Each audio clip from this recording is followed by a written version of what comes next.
Voilà, nous passons avec Fabrice Vega au budget primitif 2015 de la ville. Oui, alors avant de vous faire une synthèse de ce budget primitif 2015, je voudrais avant tout adresser tous mes remerciements à Madame Greffeuil ainsi qu'au service des finances pour tout le travail qu'ils ont effectué pour élaborer ce budget, parce que ça devient de plus en plus difficile, mais malgré tout, ils y sont encore arrivés, donc encore merci et bravo. Voilà, donc en ce qui concerne le budget primitif 2015, ce budget soumis au vote ce soir s'élève à 35,2 millions d'euros, avec en section de fonctionnement 27,7 millions d'euros et 7,7 millions d'euros pour la section d'investissement. Comme indiqué dans le rapport d'orientation budgétaire, il s'inscrit dans un contexte budgétaire contraint avec la conjonction de plusieurs mesures pénalisantes pour nos finances. Tout d'abord, la baisse continue de la dotation globale de fonctionnement de l'État depuis 5 ans, avec en 2015 une réduction de près de 517 000 euros, ainsi que depuis 2009, cette fameuse DGF versée à notre commune a été réduite à hauteur de 1 million d'euros. D'autre part, la pénalité pour carence de logements sociaux qui s'élève pour 2015 à 490 000 euros. Sur ce point-là, je souhaite quand même attirer votre attention sur le fait que cette pénalité a été calculée par les services de l'État au départ à plus de 800 000 euros, mais que nous avons pu l'alléger grâce aux subventions versées dans le cadre des opérations de logements sociaux lancées par la commune. Ensuite, un point aussi essentiel qui impacte notre budget cette année, c'est la réforme des rythmes scolaires qui pèse pour 268 000 euros sur nos finances et est très partiellement compensée par l'État avec le fonds d'amorçage d'un montant de 97 000 euros. Parallèlement, en matière de ressources, les bases fiscales évoluent très faiblement avec 1,6, générant une faible progression du produit des impositions directes. Je rappelle que nous avons fait le choix encore cette année de ne pas augmenter le taux d'imposition. Ces éléments conduisent à une progression prévisionnelle de nos recettes de plus 0,3% et de nos dépenses à plus de 2%. Dans ce contexte d'effet de ciseaux entre la progression de nos charges et de nos recettes subies par un grand nombre de collectivités, des efforts de réduction des dépenses de fonctionnement ont été engagés par les services. Tout d'abord, la masse salariale qui pèse sur notre section de fonctionnement a été contenue à plus 1,5%. Je rappelle que les charges de personnel sont liées au fait que la commune a choisi de gérer en régie la plupart des services publics, dont la restauration scolaire, les crèches ou encore les centres aérés. Le deuxième poste de dépense des charges à caractère général a été réduit de 1%, suite des efforts de maîtrise des achats qui a été mis en place par les services. Je rappelle aussi que ce poste est fortement contraint car composé à 26,5% par les fluides des bâtiments communaux et que comme les ménages de la commune ont subi aussi les augmentations mécaniques des tarifs de l'énergie.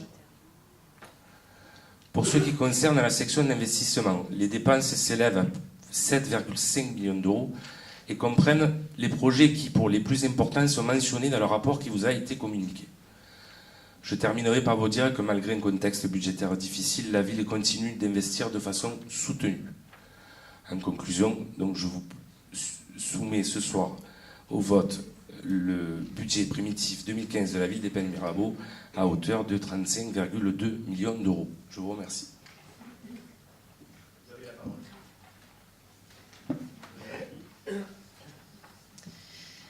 Alors moi, monsieur le maire, je vais voter contre. Je vais vous dire pourquoi je vais voter contre.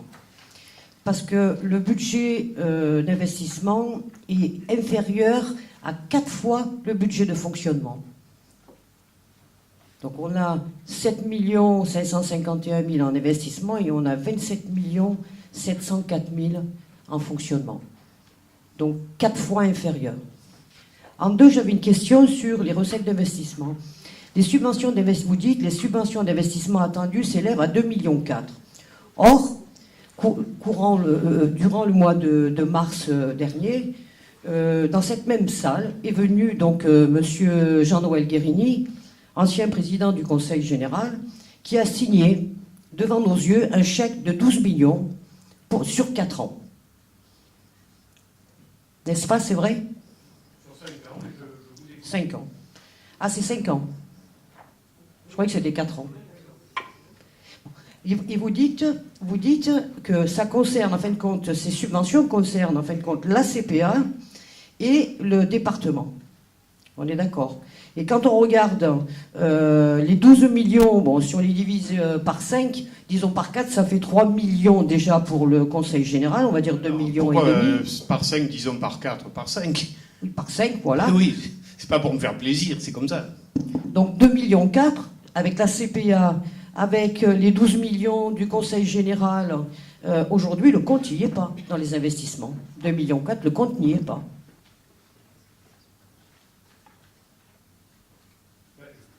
Je ne veux surtout pas vous interrompre, donc vous dites ce que vous avez à dire, et puis je répondrai, bien sûr. Monsieur Amaro. Je vais reprendre les termes de Monsieur Vega, qui dit « La commune continue sa politique d'investissement soutenu ». Alors si 80% de budget de fonctionnement et 20% de budget d'investissement, c'est continuer un investissement soutenu, qu'est-ce qu'on doit dire de la moyenne des communes françaises qui sont à 40% d'investissement, c'est-à-dire le double de nous, à strate équivalente? Bon, ça c'est ma première question. Deuxième question concernant le budget toujours d'investissement. Sur les 7,2 millions, sur les 7,5 millions d'investissements, on a plus de 2 millions d'euros qui sont dédiés à une chose, ça s'appelle des études.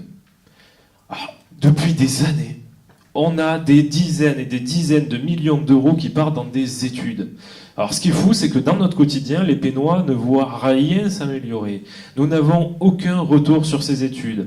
Mais chaque année, nous avons des dizaines de millions qui s'envolent pour les études. Donc si on enlève sur les 7 millions ces 2 millions d'études-là, on n'investit plus que déjà 5 millions.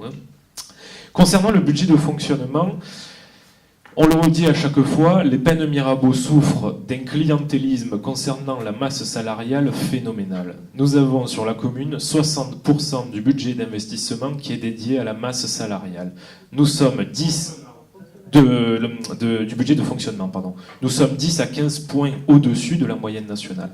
On va encore le répéter. Pourquoi tant de masse salariale? Tout simplement parce que l'absentéisme explose sur la commune des Pays de Mirabeau. Pourquoi l'absentéisme explose? On l'a déjà dit à de nombreuses reprises. Nous avons malheureusement dans tous les services des gens qui sont un peu embauchés par plutôt connivence que par les compétences. Encore une preuve du clientélisme amylo-guériniste sur la commune. Et c'est ce qui fait que du coup ces petits cheffaillons sèment un petit peu la serrure dans tous les services et malheureusement le taux d'absentéisme explose et les Pénois avec leurs impôts payent une masse salariale phénoménale pour des services qui, au final, n'arrêtent pas de diminuer d'année en année. Le dernier point concerne les rythmes scolaires pour ce budget de fonctionnement. Nous restons sur 4 jours par semaine quant aux nouvelles activités périscolaires. Ça a été confirmé le lundi 30 mars lors de la réunion qui a été organisée avec les parents d'élèves délégués à laquelle vous étiez absent d'ailleurs, monsieur le maire. Les parents d'élèves et les instituteurs ont demandé quasiment à l'unanimité de passer sur 3 jours, c'est-à-dire enlever le lundi après-midi. Pourquoi ?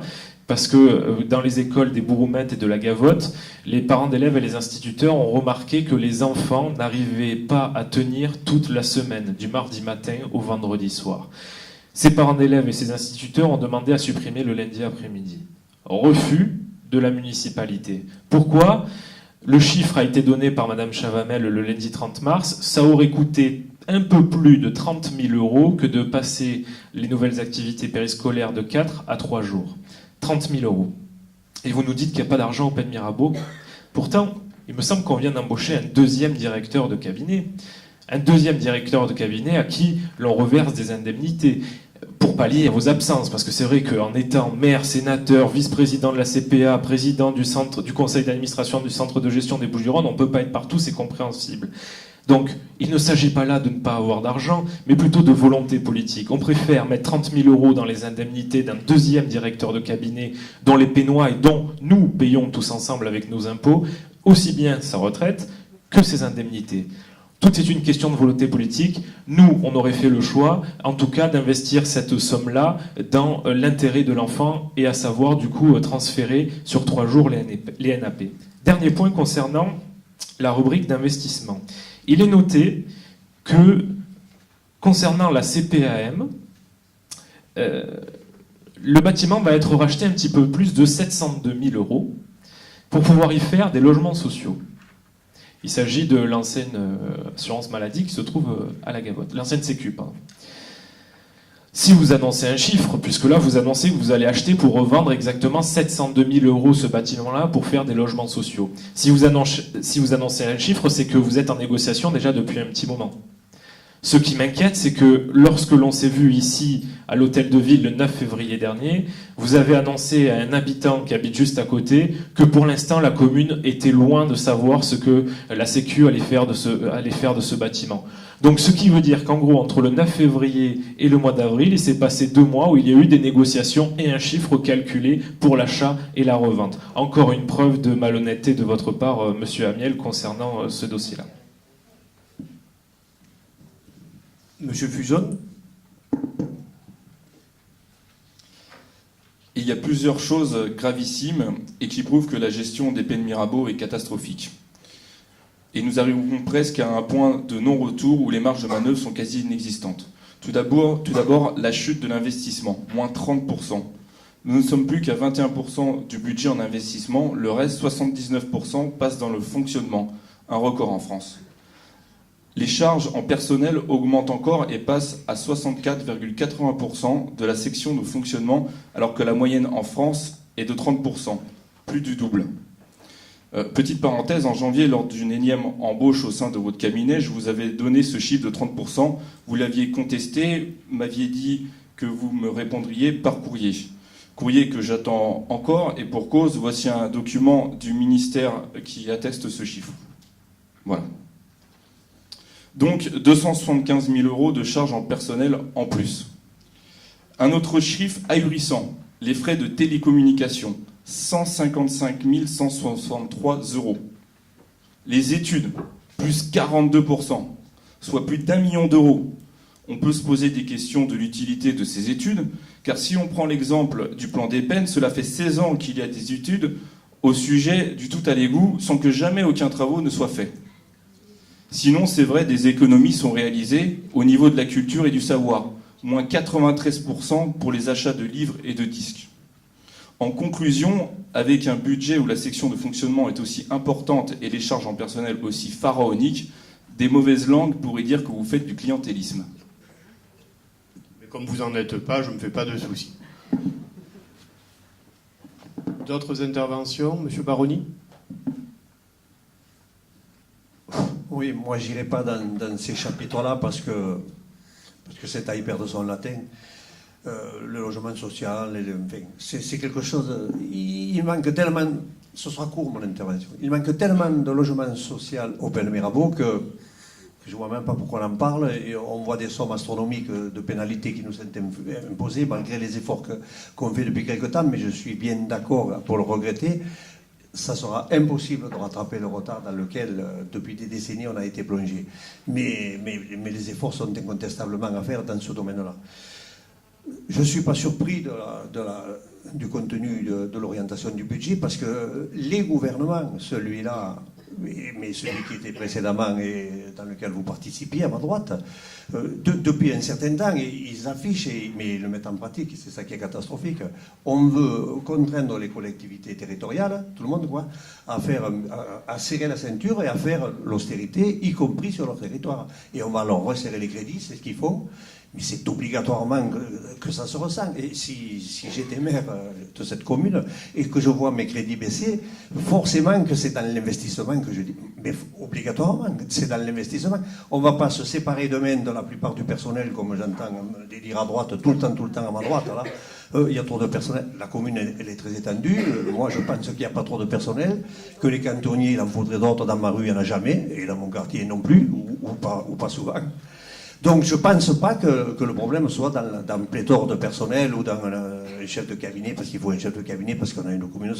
Je me souviens qu'au début de la mandature, il y a, toujours à ma droite là, il y a des gens qui ont voté même contre les adjoints. Donc si on les écoutait, il n'y aurait pas d'adjoints sur la commune. Donc très succinctement, je m'abstiendrai sur ce budget pour des raisons qu'on comprendra. Mais je comprends, ce serait un miracle qu'en resserrant comme on le fait depuis des années, Sarkozy avait commencé et Hollande y continue, et ça c'est inacceptable. En tout cas, pour ce côté de la table où je suis, c'est inacceptable.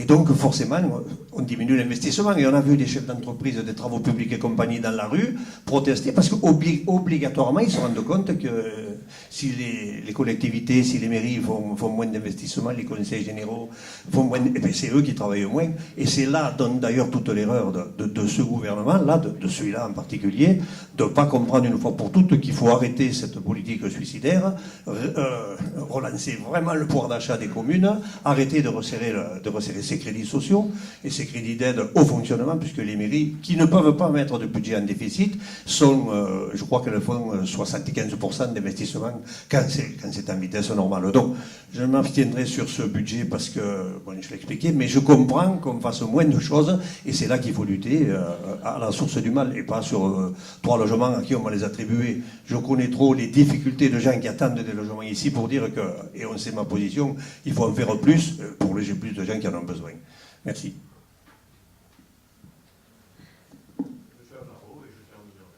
J'aimerais juste préciser un point, puisqu'on parle des élus qui sont à la droite. Nous ne sommes pas pour la réduction des effectifs, nous sommes pour la réduction de la masse salariale. Et nous pourrons baisser la masse salariale que si nous nous attaquons à l'absentéisme. C'est sur ce point-là qu'il faut s'attaquer. Je rappellerai juste à M. Baroni un chiffre qui n'est pas le mien, c'est la Cour des comptes. Dans les années 2000, lorsque l'État a supprimé 150 000 emplois pour faire des transferts de compétences, les collectivités territoriales en ont créé sur la même période 500 000. Les collectivités territoriales ont créé 500 000 emplois pour faire le travail de 150 000. Si ça, c'est pas du clientélisme, si ça, c'est pas faire mauvaise preuve d'une mauvaise gestion en termes de fonctionnement, et dans n'importe quelle entreprise, demain, s'il faut rogner sur quelque chose, c'est surtout pas sur l'investissement, puisque c'est l'investissement qui permet de vivre au mieux au quotidien. Et encore une fois, je rappelle ce chiffre, 150 000 emplois supprimés, 500 000 créés par les collectivités territoriales sur la même année. Qui ne sont pas toutes de gauche, hein, au demeurant. Bien, je vais essayer de répondre point par point à la plupart des questions qui ont été soulevées dans l'ordre. L'investissement et les études. Je ne vous ai pas interrompu, mais quand vous parlez de dizaines de millions d'études, c'est vrai que j'avais envie de vous interrompre en disant vous caricaturez les choses. Il ne s'agit pas de dizaines de millions d'études.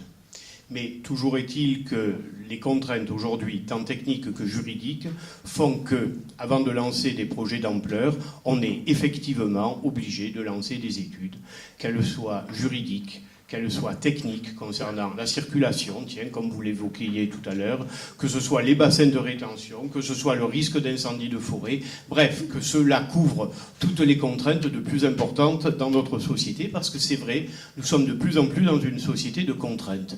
Donc ces études sont normales en début de mandat, de façon à ensuite développer des projets qui se réalisent par la suite. Et j'en veux comme exemple les 2 dernières réalisations qui sont en train de se finaliser, le gymnase Alain Colas et la cantine des Amandiers, qui ont nécessité effectivement des études importantes en amont, et la preuve qu'elles ne sont pas inutiles, voire parfois insuffisantes, puisque régulièrement on nous soumet des avenants, parce que ces études ont effectivement été incomplètes. Voilà pour la question des études.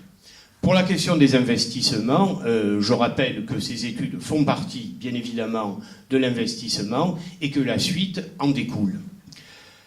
Investir pour des réalisations, vous savez très bien que la plupart du temps, et surtout en matière de bâtiment, cela va générer du budget de fonctionnement. Aujourd'hui, nous avons 2 grands projets. Un projet qui est situé au cœur de la Gavotte et qui nécessite en effet des études importantes. Et le deuxième projet, qui est la plaine sportive, et lui aussi, il en est au stade d'études. Qu'est-ce qu'on dirait d'une collectivité qui lancerait des réalisations sans les avoir étudiées en amont? C'est tout simplement impossible. Et c'est une véritable caricature que de stigmatiser ces études qui sont nécessaires et voulues par les services qui les portent. Ça peut être le service de l'urbanisme, ça peut être les services techniques. Concernant la masse salariale, et concernant le budget de fonctionnement. Monsieur Fuzon, je vais vous répondre. Désolé de ne pas vous avoir répondu par écrit, mais il est évident que les 30% auxquels vous faites allusion ne concernent pas les communes, mais concernent l'ensemble des collectivités territoriales, régions et départements confondus, mais je vais vous répondre. Vous citez des chiffres à l'emporte-pièce, moi aussi je vais vous citer des chiffres. Le taux moyen d'administration pour une commune de 20 à 40 000 habitants, et nous sommes, comme vous le savez, dans cette strate, est de 21,7 agents pour 1000 habitants. Ça, c'est le taux moyen. C'est les chiffres qu'on peut retrouver dans n'importe quel site. Si on applique ce ratio à la commune des Pays de Mirabeau, le nombre d'agents devrait être de 446,5 agents en termes d'équivalent temps plein. Nous avons exactement 10,9 équivalents temps plein de plus que la moyenne. Ces chiffres-là, nous allons les publier là où on doit les publier. Alors maintenant, on va rentrer un peu plus dans le détail. Vous dites, monsieur Amaro, ce n'est pas tellement qu'il y ait tant de fonctionnaires. Je suis heureux de vous l'entendre dire parce qu'effectivement, nous touchons à un autre problème sur lequel je vais revenir, qui est celui de l'absentéisme. Mais d'abord, les chiffres. Aujourd'hui, nous avons effectivement une masse salariale qui est grevée par trois gros services, et trois gros services auxquels je tiens en termes de politique publique. Premier service, la restauration scolaire. Deuxième service, la petite enfance. Troisième service, la police municipale. Et je rentre dans les détails. La restauration scolaire, c'est 38 agents en équivalent temps plein et ça représente 6,8% de la masse salariale annuelle. C'est un chiffre important, sachant que, comme vous le savez, la restauration scolaire sur la commune est portée groupe scolaire par groupe scolaire. En effet, il n'y a ni cuisine centrale, ni collectivité de type Sodexo ou autre. Cela a un coût 6,8% de la masse salariale. La petite enfance maintenant. La petite enfance, c'est 71 agents et ça représente là 12,3% de la masse salariale. Si c'est les deux services que je viens de citer, à savoir la restauration scolaire et la petite enfance, étaient délégués à un gestionnaire privé, ce qui est possible et ce qui se fait dans bon nombre de collectivités, nous ramènerions le taux de dépenses de personnel à 50%, c'est-à-dire à peu près dans le ratio dans lequel on est aujourd'hui. Je dis bien de masse salariale. La masse salariale serait allégée, mais pas les dépenses de fonctionnement, puisque bien évidemment, ces services, il faudrait les payer dans le cadre d'une délégation de services publics. Et la subvention d'équilibre, nous avions fait le calcul il y a bon nombre d'années pour maintenir un tarif accessible aux usagers, ferait que cela coûterait plus cher. Autrement dit, nos cantines et nos services petite enfance coûteraient bien évidemment moins cher en matière de masse salariale, puisque cela ne serait plus des employés municipaux, mais plus cher en matière de fonctionnement, de budget de fonctionnement. C'est un choix politique. Ce choix politique, je l'ai fait et je l'assume complètement avec mon équipe. Un jour, peut-être que certains décideront, quels que soient les élus à venir, que la restauration scolaire, désormais, ce sera la Sodexo, et puis la petite enfance, ce sera Dieu sait quel organisme. C'est un choix politique différent. Je le respecte, ce n'est pas le mien. Troisième service, et qui est loin d'être négligeable, la police municipale. Elle représente aujourd'hui 32 agents. 32 agents pour une commune comme les Pays de Mirabeau. Il y en a 9 à Allo, 12 à Bouc-Bel-Air, 10 à Port-de-Bouc, je dois même avoir un autre, 14 à Gardanne. Ça aussi, c'est un choix politique. J'ai fait un choix d'avoir une police municipale étoffée, nettement au-dessus des ratios habituels. Qui plus est, si je fais la somme de la police municipale, du CSU, de la SVP, on arrive cette fois à 10% de la masse salariale. Donc, il me suffirait, mais ça c'est de la pure comptabilité, il me suffirait de transférer le service public de la restauration scolaire, le service public de la petite enfance et de diminuer, mettons par 2, et on resterait encore dans un ratio élevé, la police municipale, et ma masse salariale est en dessous des 50%, en dessous des ratios habituels. Là, je n'ai parlé que de dépenses. je ne cherche pas à vous convaincre, vous avez annoncé d'entrée de jeu que vous alliez voter contre. Mais moi aussi, je défends mon budget, c'est bien normal. Je n'ai parlé que de dépenses. Je vais parler de recettes maintenant. Vous savez très bien que le ratio, c'est dépenses-recettes. Les recettes sont relativement basses. Pour la première raison que vous a longuement détaillée M. Vega, c'est les baisses de l'engagement de l'État. Ça concerne la dotation globale de fonctionnement, puis ça concerne les pénalités liées à la loi SRU et à la loi ALUR. Ces pénalités, elles sont ce qu'elles sont. Bon, M. Baroni trouve qu'on ne fait pas assez de logements sociaux, c'est son droit de le penser. Moi, je fais du mieux possible. Croyez-moi, c'est pas facile de faire du logement social, et pas seulement parce qu'on ne le veut pas, mais parce que les contraintes sont telles que c'est la quadrature du cercle. Concernant, donc je reviens à mes recettes. Pour augmenter les recettes, il suffirait d'augmenter les impôts. Et à ce moment-là, le ratio s'en trouverait bouleversé. Cette année, je n'ai pas décidé de faire ce choix-là. Nous n'augmentons pas les taux. Vous allez me dire, oh, vous pourriez même les diminuer. Bien sûr, on peut tout dire. Nous n'augmenterons pas les taux. Aujourd'hui, je crois que c'est ce matin, Marseille a augmenté de 4,9% les impôts. C'est leur problème. Soi-disant, c'est pour armer, tiens, par hasard, la police municipale. Nous, notre police municipale a toujours été armée. C'était le cas du temps de M. Mélan, et j'ai continué cette politique. On peut ne pas être d'accord. Certains peuvent penser que je fais une politique trop sécuritaire. C'est peut-être le cas de M. Baroni. M. Fuzon pensait que je fais une politique qui est insuffisamment sécuritaire. Moi, j'essaie de me trouver sur un bon niveau. C'est sûr que vous me demandiez récemment de doubler la police municipale. Je ne le ferai pas pour les raisons que je viens d'indiquer, et ce sont des raisons de ratio. Je vous ai parlé de la masse salariale, je vous ai parlé des recettes par rapport aux impôts, je vous ai parlé des différents secteurs de dépenses qui grèvent lourdement la masse salariale sur un budget de fonctionnement. Je termine sur la question du cabinet. C'est pas pour pallier mes absences. J'assume totalement d'être sénateur-maire. Vous savez, je ne suis pas le seul à être dans ce cas, y compris pour des villes de beaucoup plus grande importance. Et j'assume totalement le fait d'être très présent sur la ville, contrairement à ce que vous dites. Et je signale quand même, puisque c'est votre façon de faire, de m'attaquer nommément, directement, comme vous l'avez fait avec M. Reynado, c'est votre pratique et c'est votre le droit. Je réponds. J'ai abandonné mon activité professionnelle par honnêteté intellectuelle lorsque j'ai été élu sénateur. Voilà.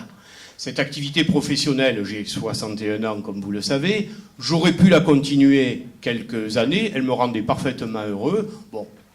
J'ai été heureux d'être élu sénateur. C'est un poste intéressant. J'essaie d'assumer de mon mieux cette fonction élective. Je pensais qu'il fallait trouver ce juste équilibre. Et je peux vous garantir, n'en déplaise à certains, que je n'ai jamais été autant présent sur la ville, tant sur le suivi des dossiers et de la gestion de la ville, que sur les manifestations diverses et variées, où on a un rôle, une fonction de représentation.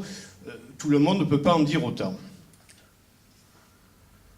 Je termine sur, je crois que je n'ai rien oublié, si, la question de la caisse primaire d'assurance maladie.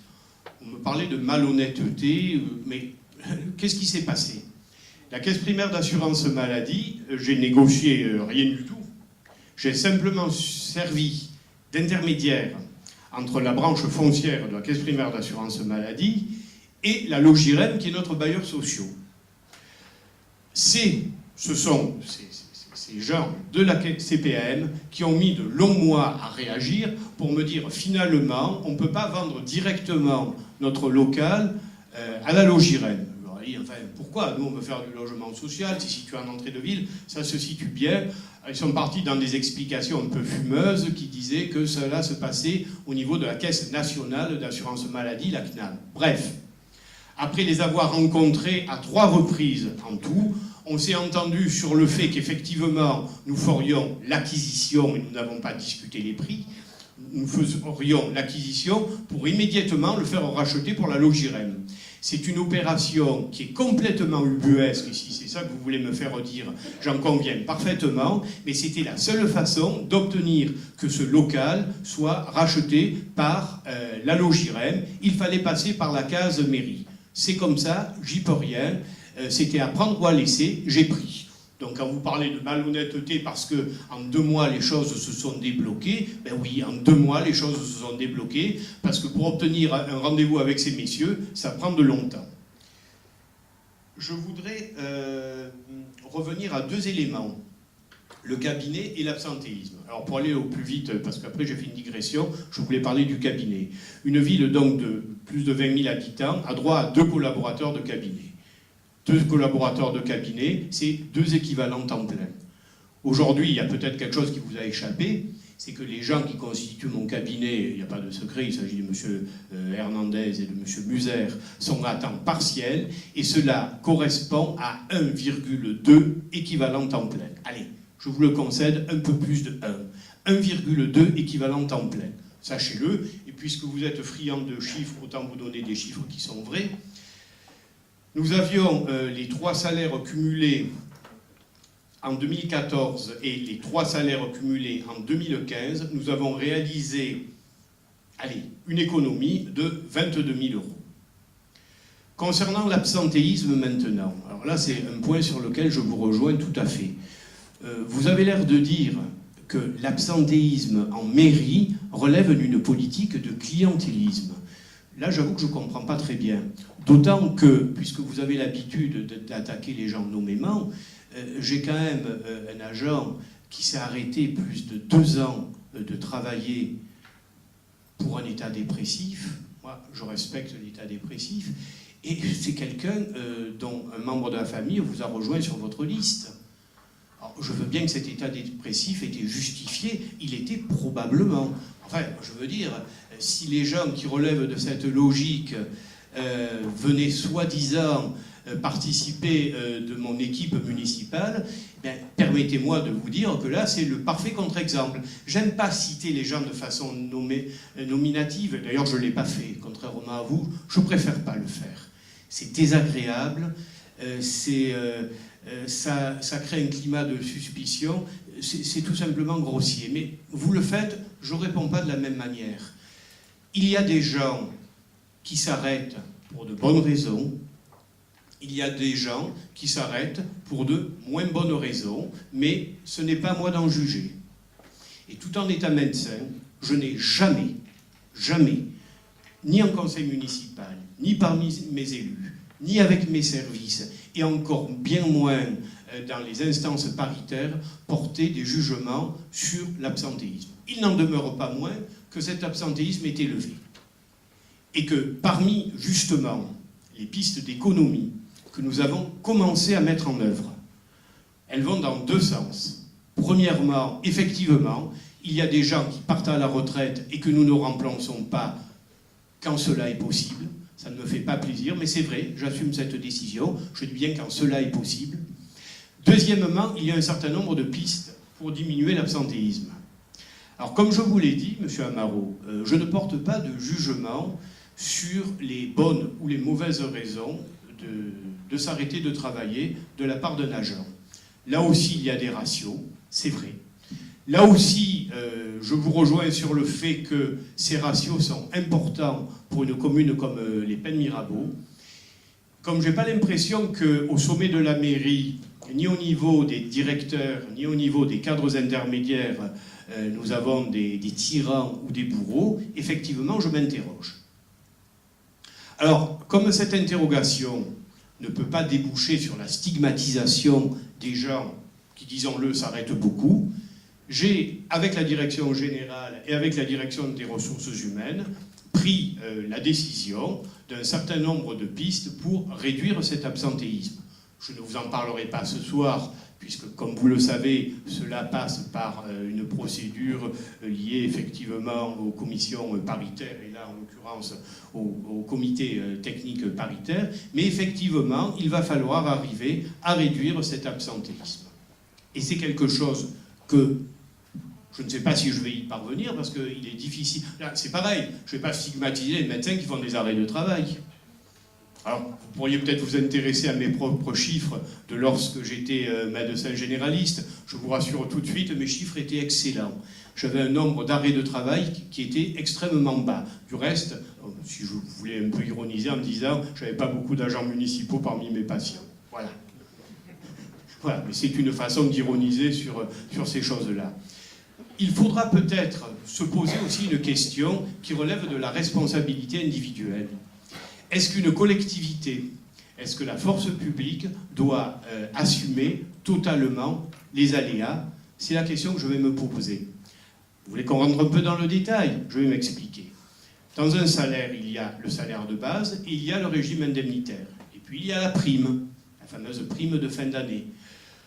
On a toujours appliqué des ratios extrêmement favorables, en particulier la règle des 15 jours. C'est beaucoup déjà s'arrêter 15 jours dans l'année, vous savez, quand on travaille. C'est beaucoup. En tant que profession libérale, je sais combien de fois je me suis arrêté dans mes 35 ans de carrière. Mais évidemment, quand on est profession libérale ou quand on est commerçant, si on ne travaille pas, on ne gagne pas d'argent.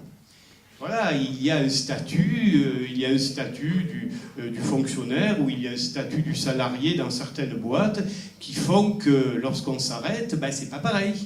Alors, je sais que parmi mes élus, et je ne veux pas être irrévérencieux ni désagréable avec personne, il y a des fonctionnaires, mais il y a aussi des professions libérales, puis il y a des commerçants, et puis pour eux, s'arrêter, c'est pas la même chose. Mais je ne veux pas aller plus loin dans ce type de raisonnement. À un moment donné, même en étant malade, il faut aussi assumer personnellement, c'est un problème de responsabilité individuelle, l'aléa, et c'est peut-être une des pistes vers laquelle on va aller. Voilà, j'ai peut-être été un petit peu long. Ah oui, les études concernant le plan des peines. Je suis désolé, monsieur, c'est vous, hein, monsieur Fuzon, qui avez abordé la question. Les études de plan des peines ont commencé, sauf erreur de ma part, il y a 2-3 ans, pas plus. Il y a 2-3 ans, pas plus. Ah ben, vous le vérifierez. Je n'ai jamais... Mais non, vous pouvez ricaner. Je n'ai jamais... seulement vous participez tellement loin. Vous comprenez, vous êtes élu sur une étiquette. Bravo, tant mieux, continuez comme ça. Mais rentrez un peu dans les dossiers, si vous voulez bien, et vous verrez que des études véritables ont commencé il y a 2-3 ans. On m'a d'ailleurs présenté récemment le résultat de cette étude sur un plan technique qui a été validé. Maintenant, à nous de la valider. Et pour la première fois, apparaît en effet dans les budgets aussi bien des contrats auxquels Mme Battini faisait allusion, c'est-à-dire du Conseil général, mais aussi de la CPA, le montant des études, ne vous en déplaise, et aussi des travaux. Je crois que j'ai été assez... Ah oui, pour l'achat de livres, vous qui aviez voté contre l'achat de livres il y a quelque temps, parce que vous deviez sans doute trouver que nos livres n'étaient pas convenables dans nos médiathèques, ça me fait doucement rigoler.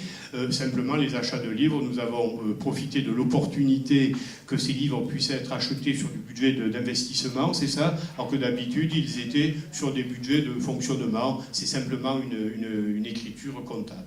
Mais c'est tellement anecdotique que je ne vais pas insister là-dessus. La dette, je vous redonne la parole. La dette, elle est aujourd'hui de 400 € par habitant. Voilà.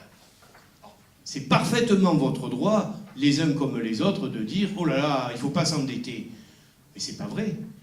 L'endettement fait partie de bonne gestion. Pourquoi? Parce qu'en s'endettant modérément, on investit sur la durée pour les générations à venir. Ce qui serait de la mauvaise gestion, c'est de payer cash et faire payer à la génération au temps T ce qui va servir sur les générations à venir.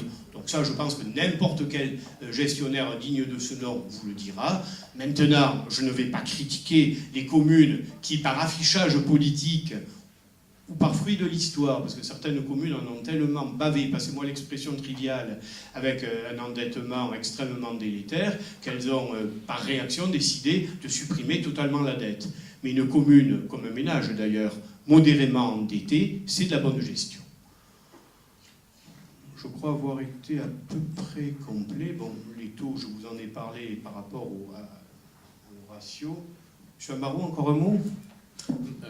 Concernant les points que vous avez énoncés, déjà concernant le domaine de la petite enfance et de la restauration scolaire, sur ce point-là, on se rejoint, puisque l'on n'a jamais critiqué la qualité, bien au contraire. Et d'ailleurs, j'espère, moi aussi, comme vous, que le prochain qui vous remplacera à partir de 2017, puisque la loi du non-cumul des mandats vous obligera à quitter votre poste de maire, le prochain qui vous succédera conservera aussi cette politique, en tout cas de qualité en termes de restauration scolaire et de petite enfance, même s'il y a quelques ajustements mineurs à faire. Mais en tout cas, le travail que fait Mme Mépi dans ce domaine-là est honnêtement assez remarquable. Donc, sur la petite enfance et sur la restauration scolaire, on se rejoint. Concernant la police municipale, on peut parler de chiffres, on peut parler de tout ce qu'on veut. Moi, je me base sur ce que j'entends et sur ce que je vois sur le terrain. Quand je parle avec des agents de la commune, que ce soit des policiers municipaux ou autres, qu'il y en a beaucoup qui partent de la commune depuis ces nombreuses années parce qu'ils expriment un certain ras-le-bol de la manière dont sont gérés les employés municipaux sur la commune, moi je me base sur ça. Voilà. Quand je vois qu'il y a énormément d'employés municipaux qui quittent la ville des Pennes Mirabeau parce qu'ils n'en sont pas contents, moi je me base sur les faits et pas sur les chiffres. Concernant les chiffres, vous savez, il y a une méthode qui a été appliquée sur les Pennes Mirabeau, c'est la méthode amiélo-guériniste. Madame Vassal, qui vient du coup de récupérer le conseil départemental, lance un audit qui va permettre de voir un petit peu ce qui s'est passé pendant 80 ans au sein du conseil général. Nous sommes certains que le jour où nous lancerons un audit sur la commune des Pennes Mirabeau, nous obtiendrons des résultats assez poussés qui permettront de prouver aux Pénois qu'avec un budget de 35 millions d'euros, on peut largement faire plus pour le quotidien de chaque Pénois, dans l'intérêt de tout le monde et pas dans l'intérêt de certains au détriment des autres. Dernier point, concernant les rythmes scolaires, vous ne m'avez pas répondu et vous m'avez parlé de la situation de votre cabinet. Je dois dire qu'effectivement, vous n'êtes pas le seul sénateur-maire de France et je dois vous avouer que je suis pour le cumul d'un mandat local et d'un mandat national parce que je pars du principe où si tous nos sénateurs étaient sur Paris, ils perdraient un petit peu pied et pareil, si tous nos députés étaient 7 jours sur 7 sur Paris, ils perdraient pied aussi. Déjà que pour certains, que ce soit de droite ou de gauche, ils ont perdu un petit peu la notion du terrain et non plus les pieds sur terre. Par contre, je crois qu'il y a un cas unique en France sur les Pennes Mirabeau, c'est celui d'un sénateur-maire qui démissionne d'un poste de conseiller départemental et qui se représente aussitôt derrière en tant que candidat suppléant à ces élections départementales. Historiquement, je ne l'ai jamais vu. Donc ça, c'est le point. Je vous ai redonné la parole pour parler de budget, monsieur Amaro. C'est le débat. C'est le débat. Il me semble qu'il y a un mois, vous aviez exprimé avec monsieur Fuzon la définition même du débat. Donc je vous remercierai d'accepter la définition que vous aviez donnée. Le dernier point, concernant l'agent dont vous parliez, il me semble que personnellement, moi ce soir, je n'ai nommé le nom de personne. Donc je ne vois pas pourquoi. À qui? De qui? Vous avez cité le nom de monsieur Renaud. Ah non, pas du tout. Je n'ai cité personne. Vous voyez? On est d'accord sur les méthodes, je suis comme vous, je ne cite personne. Voilà. Comme quoi, c'est très bien. Donc, mais l'essentiel, c'est que vous n'ayez cité personne et moi non plus. Je n'ai cité personne et je ne citerai encore personne. Et concernant l'employé municipal dont vous parlez, dont il est vrai, le membre de la famille fait partie de notre liste, vous savez très bien pourquoi.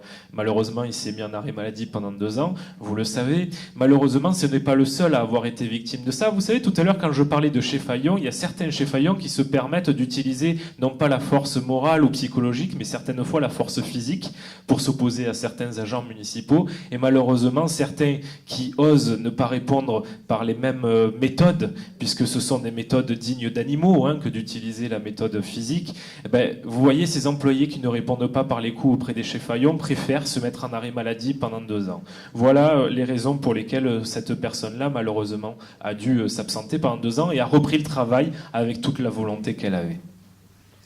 Alors, pour ce qui concerne, je réponds à M. Amaro, puis je vous redonne la parole.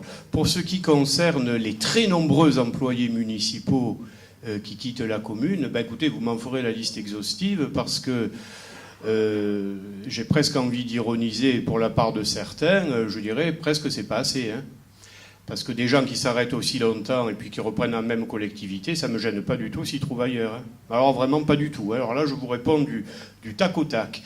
Peu d'employés municipaux ont quitté la commune, au contraire. Très très peu.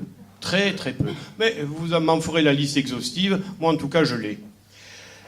Alors là, vous dites un peu tout et son contraire. Vous êtes pressé de me voir partir, de quitter ce poste de maire en 2017, et en même temps, vous dites « Ah, mais je suis pour le cumul des mandats, un poste local et un poste national. » Ben, écoutez, comme vraisemblablement vous espérez, au niveau national, reprendre le pouvoir en 2017, on verra ce que décidera le gouvernement de droite si vous le prenez, mais en tout état de cause, en ce qui me concerne aussi, alors là c'est un point aussi sur lequel je suis d'accord, cumuler, oui le mot est exact, un mandat de sénateur et cumuler un mandat de maire, cela ne me paraît pas scabreux, et effectivement j'ai bien l'intention de rester maire jusqu'en 2020.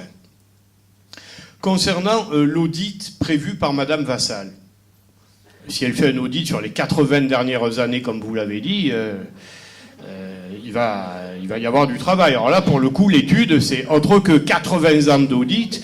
Ben, excusez-moi du peu, mais à mon avis, ça va prendre du temps. Admettons. Je vous rappelle quand même que le principal des audits qui est fait par, a priori, enfin, une instance qui est totalement reconnue par tout le monde, je ne dis pas neutre, parce que neutre ça ne veut pas dire grand-chose, mais qui est reconnue par tout le monde, c'est la Chambre régionale. C'est la Chambre régionale.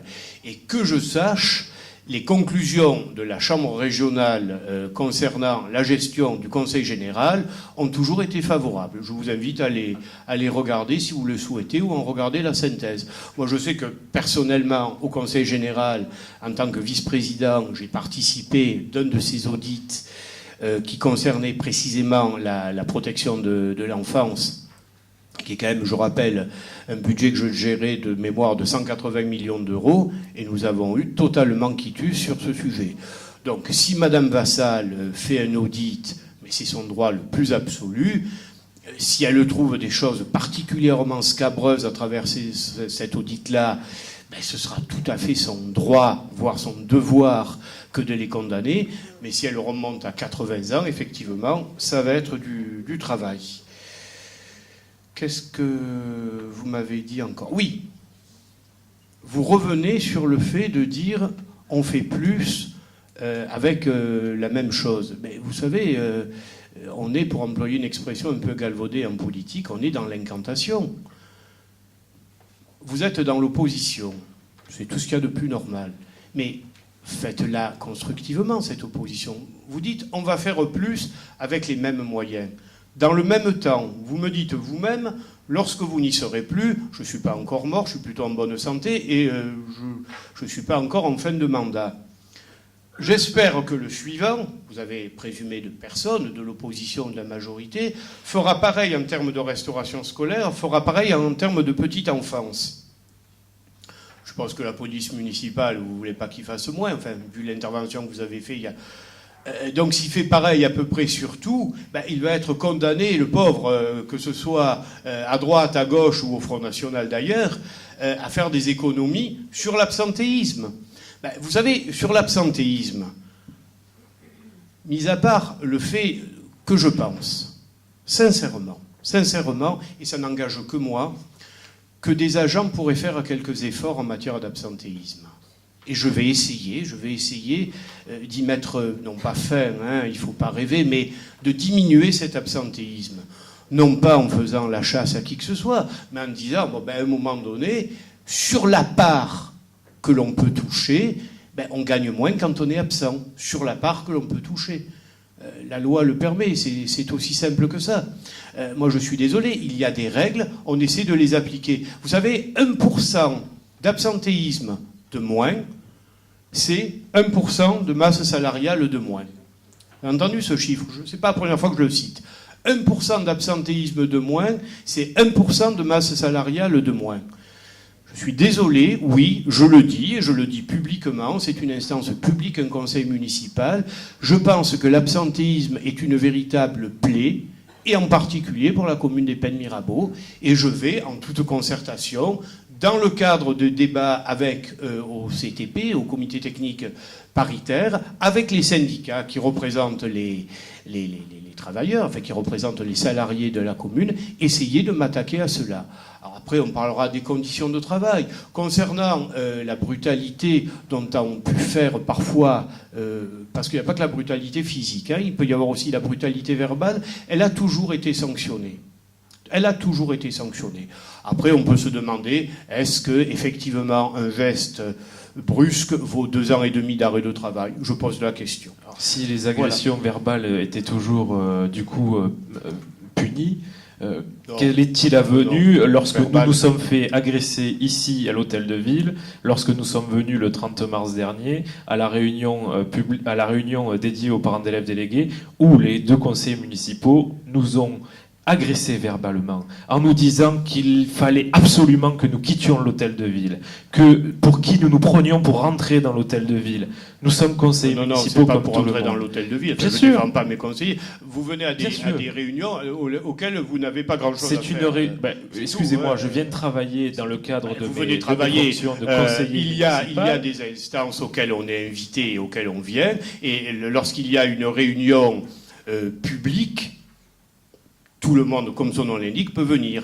Lorsqu'il y a une invitation sur des cas particuliers, non, ce ne sont pas des réunions publiques. En tant que Après, conseiller, vous pensez ce que vous voulez, c'est votre cheval de municipal, bataille. j'estime devoir travailler sur tous les sujets. J'ai été élu dans ce cadre-là et je remercie monsieur Boucher qui acquiesce lorsque je dis que nous avons été agressés verbalement devant tous les parents d'élèves en nous demandant et en hurlant de quitter l'hôtel de ville. Je me pose la question de savoir qui sont ces élus pour nous demander d'une telle manière de quitter l'hôtel de ville qui appartient à tous les Pénois. Et vous savez, quand je parle d'une commune qui appartient à tout le monde et pas dans l'intérêt de certains au détriment d'autres, cela prend tout son sens. Le clientélisme est encore une fois ici matérialisé de plein pied. C'est parfait.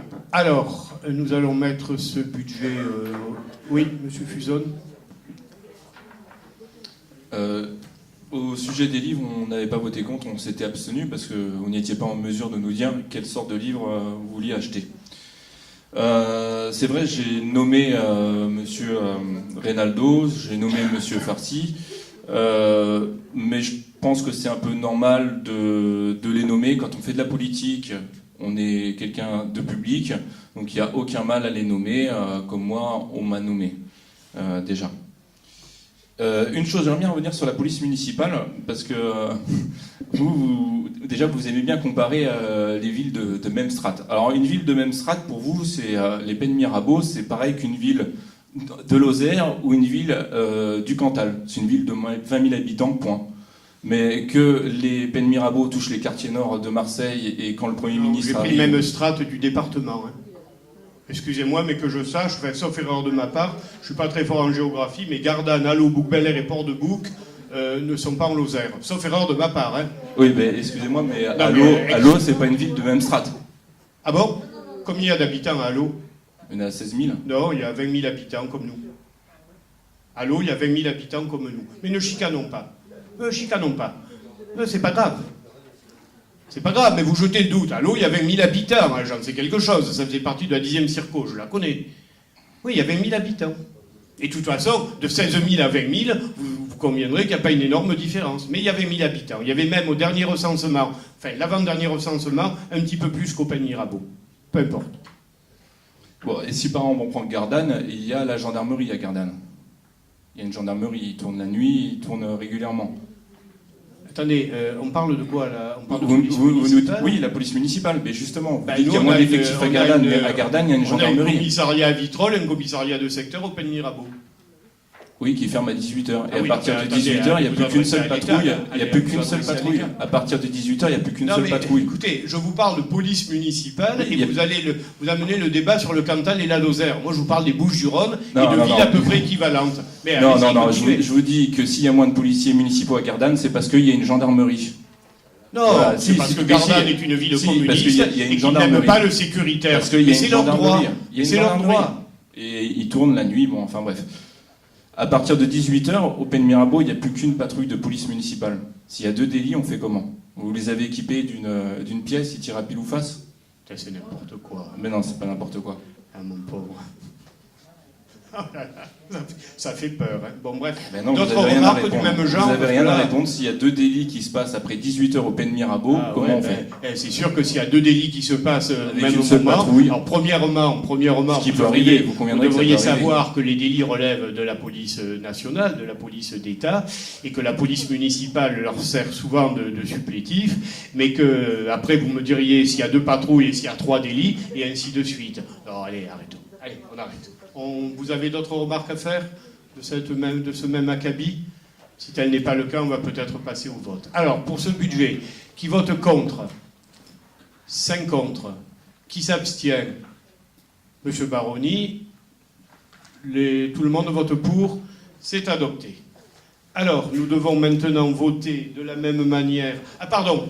Je voudrais quand même, écoutez, n'en déplaise à ceux qui ont attaqué vigoureusement ce budget, remercier à mon tour l'adjoint aux finances, mais aussi Madame Greffeuil, adjoint aux finances, mais également tous ceux qui ont participé de ce travail. Parce que faire un budget, ce n'est pas uniquement mettre des chiffres les uns après les autres, et en particulier la direction des ressources humaines pour la réflexion précisément sur ce sujet ô combien sensible de la masse salariale, et l'ensemble des services, je dis bien l'ensemble des services à qui j'ai demandé des efforts. Et je voudrais quand même terminer en disant que nous avons cette année encore absorbé 1 million d'euros de moins, 1 million d'euros de moins de recettes, ou enfin en tout cas de manque à gagner. Pour la 4e année consécutive, nous n'avons pas augmenté les impôts. Et je dois... Excusez-moi. C'est des allergies, mais c'est pas aux propos, à certains propos, c'est simplement au pollen. Et je dois dire que nous continuerons ces efforts en matière d'absentéisme, parce que, et là je vous rejoins Monsieur Amaro, c'est probablement la piste la plus intéressante à suivre, puisque je rappelle ce chiffre, 1% de moins d'absentéisme égale 1% de moins d'impôts. Quant aux agents qui se sentent si mal au Pen Mirabeau, mais ils peuvent en partir. Voilà.